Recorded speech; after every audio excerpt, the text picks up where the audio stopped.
Good afternoon. Welcome to the Tennessean Webcast. I'm business editor Lance Williams, joined today by Cathi Aycock, resident shopping diva and retail expert extraordinaire. We're talking today about some news that actually popped up this morning with the CoolSprings Galleria. CBL announced that they actually have purchased the Sears store there, and actually Sears will be closing there probably by the end of this year, and they're looking to redevelop that space and bring some new stores in. And Cathi, I wanted to bring you by today and talk about sort of what some of the possibilities might be, and to find out more about what could be coming that way or what should be coming that way. Maybe a good place to start is just talking a little bit about CoolSprings Galleria itself and how it fits into the overall retail picture here in Middle Tennessee.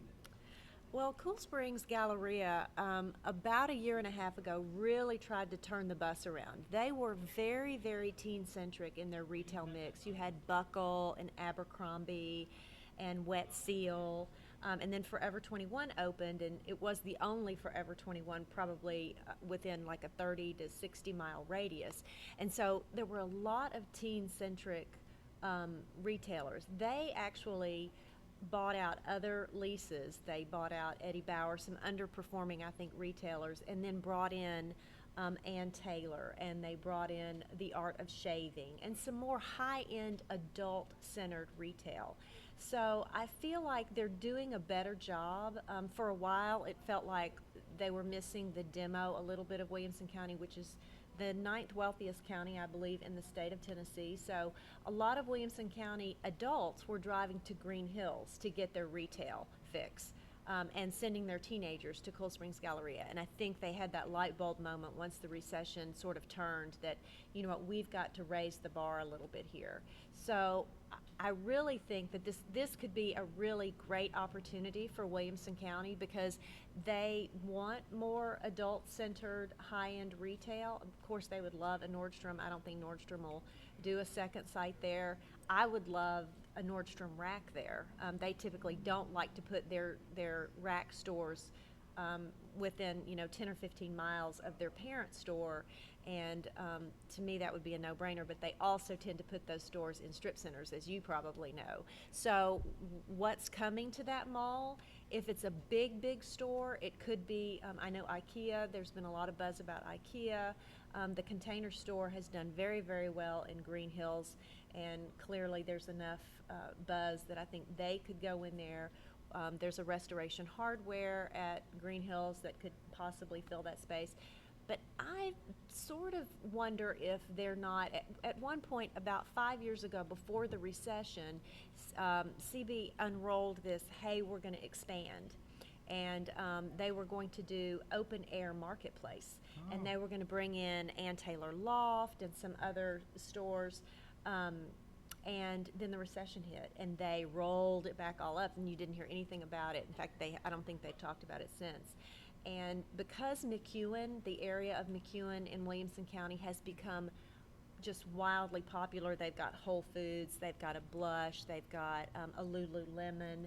I think CB is realizing if we don't want to spend a ton of money on a build out, we can take this very underperforming retailer that does not fit our demo at all and maybe pull in some of those key retailers, because they've missed Lululemon. They've missed some opportunities by not having space really that they can kind of retrofit. So while I think everybody's going to be looking for that big name to anchor, they don't necessarily have to have another anchor. They've already got Dillard's, they've got JCPenney, and they've got Belk. So maybe they go in and they cherry pick their tenants, and they just add more high-end stores that want less square footage. So, while I would love to say a Nordstrom Rack or even a Container Store, I think we could be looking at some smaller boutiques that could infill that space. Interesting. Well, and that is what they've hinted at, is that they're not going to look for just another big box or not just another anchor. They're going to try to. They even brought up the option of potentially even a restaurant.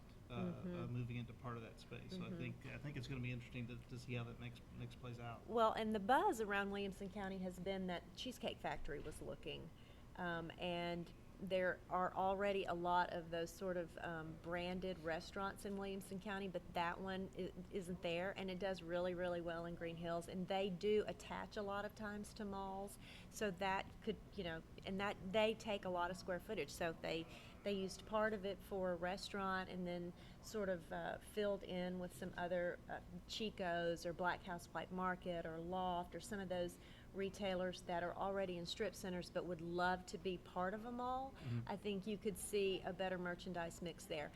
I also think there's still room for a toy store. Apple's already out there now, but you're seeing some movement in Microsoft where they're talking about having more permanent stores.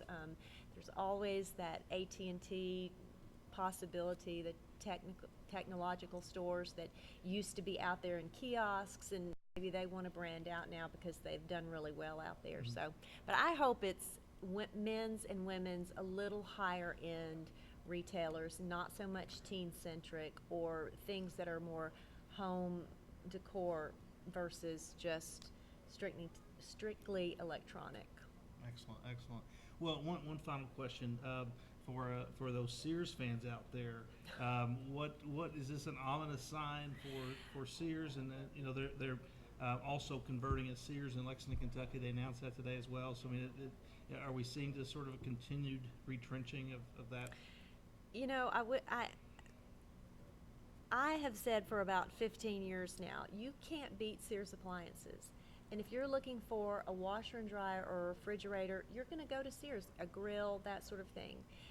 They need to get out of the soft lines. No one goes to Sears to buy clothes and shoes, or if they do, they go to Penny's, they go to Target, and then maybe they go to Sears. Their Land's End line that they bought about 10 years ago is very, very successful, but they don't need that brick and mortar because it's very successful as an online retailer. Sears is struggling. I mean, they're really struggling, and they do well in that segment, but it's not, and they've tried all these collaborations. They had the Kardashians come in and try to rebrand their apparel, but I just feel like for the money, you could go to Target or JCPenney and get some really great pieces, and Sears always just misses the mark, except for that Land's End software line. Otherwise, they just don't have their finger on the pulse of what America wants in retail, and I just don't see them. I don't see them turning this around. I mean, they're very iconic, and everybody remembers the Sears and Roebuck catalog, but I'm not really sure you've got that many Sears fans out there that are going to be lamenting the loss of Sears in Williamson County. Very good. Cathi, thank you so much. There's a reason you're the expert on this. And been very, very helpful, very insightful. We thank you for joining us today, and we hope that you'll continue to come back to Tennessean.com every day for webcasts on a variety of topics, from news to sports, arts and entertainment, and of course business. Thanks again for joining us, and have a great afternoon.